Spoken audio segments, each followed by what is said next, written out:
aucune limite légale. C'est le ton solennel que Hiram Samuel Iyodi a choisi pour s'adresser au peuple camerounais sur un sujet qui préoccupe toute la nation en ce moment, l'absence prolongée du chef de l'État camerounais.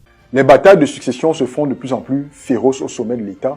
La décision économique est à l'arrêt dans plusieurs secteurs d'activité. Le pays court derrière un endettement incontrôlé qui met en péril l'avenir des jeunes générations.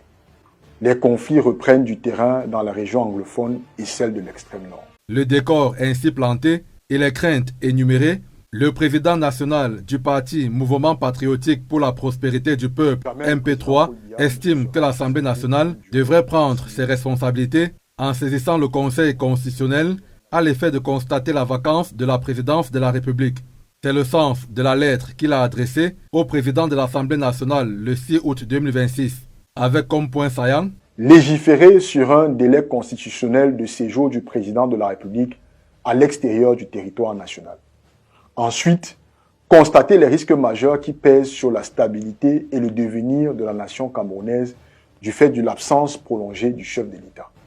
Enfin, obtenir des députés de la nation un mandat pour saisir le Conseil constitutionnel afin qu'il examine et constate la vacance de la présidence de la République pour cause d'empêchement définitif du chef de l'État. Le leader du MP3 compte sur ses patriotes et les Camerounais en général qui devraient également se lever comme un seul homme pour interpeller les députés à cet effet.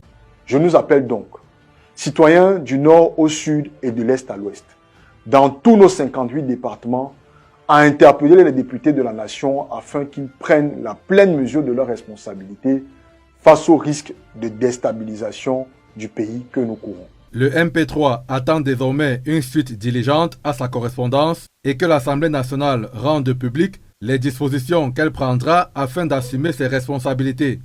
Ce 10 août 2026, le président de la République franchit la barre de 64 jours hors du pays.